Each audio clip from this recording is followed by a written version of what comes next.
Look, we're happy to have you, bud, but the 10, take it off. That's only for Baggio.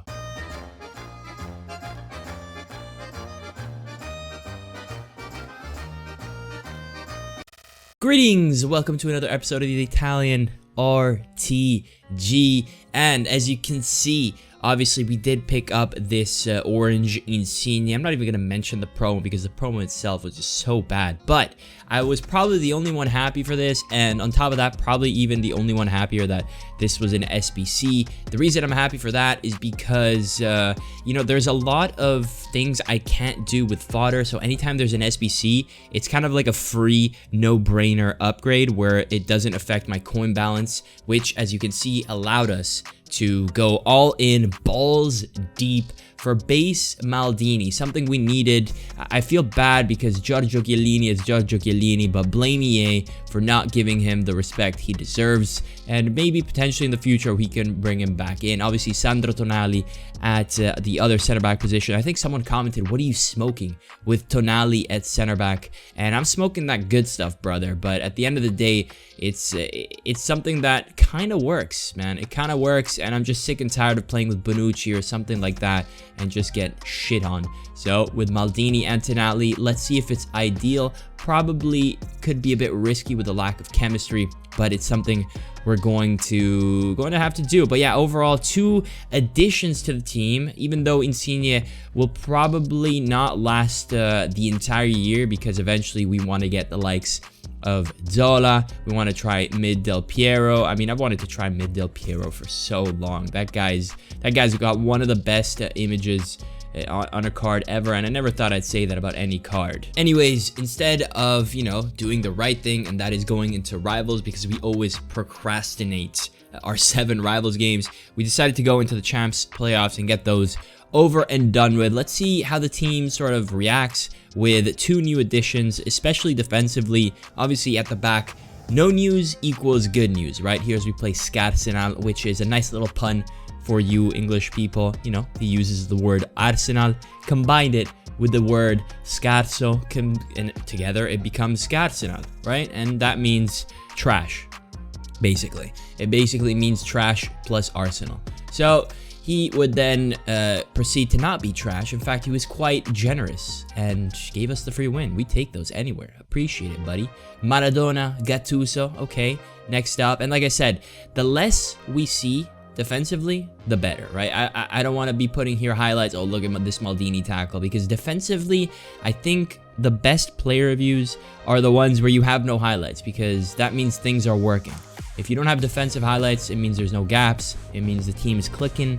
And I'm not going to lie. Overall, Maldini, base, all of you who were telling me, get him, you guys were right. There's no 2 ways about it. You guys were absolutely right, okay? He's good. He's very good. I was worried about his low aggression, but so far it's not really a problem. He's not perfect, but he's definitely far, far better than the man, baby Cannavaro. I'm going to hope that in the future, you know, not mid, but the prime Cannavaro, maybe the moments Cannavaro are going to be good. I know that's a long shot, but it has happened before to me in previous FIFAs where I try a certain version of an icon and then he's trash, and then I try a better one or a different one and he's good. So it's possible as we get another free win, and we play FC Piedi Scalzi, which is barefoot football club. Nice.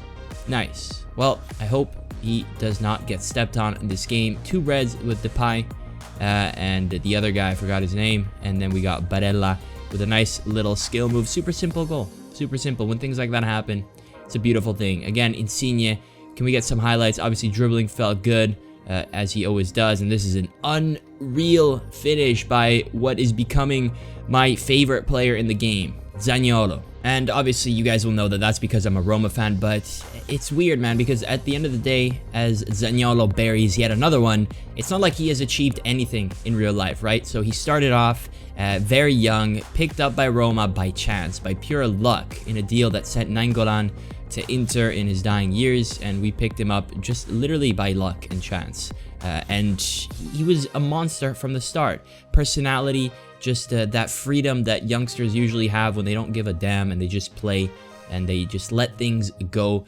And he was a beast physically, almost too good for his own good, to the point where he tore his ACL 2 times. And I firmly believe that it's just the curse of players that are that explosive. You know, the same way R9 just kept destroying his knees. His knees couldn't keep up with his explosiveness. Obviously, Zaniolo wasn't at that level of explosiveness, but Zaniolo also had a different build, stacked, just huge, tall, 6'3", you know, for all you Americans out there, over 190 for the Europeans. And he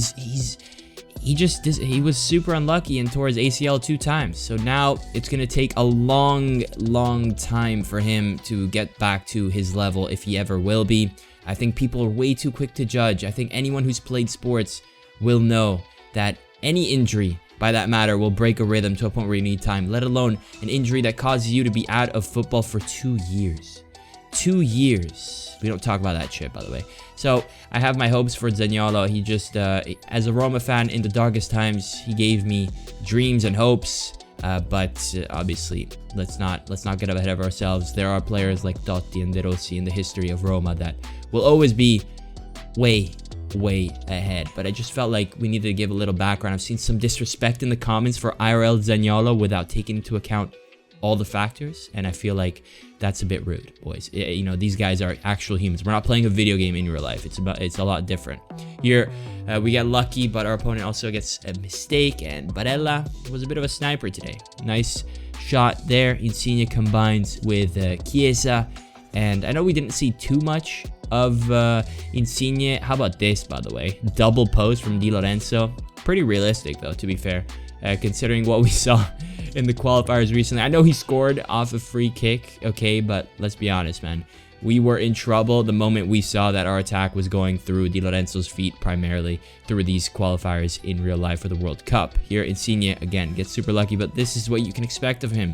Turning like a demon, and once he's in the box and you're chasing him as a defender, you're in a nightmare situation. We try a bit of a shot here. Saved.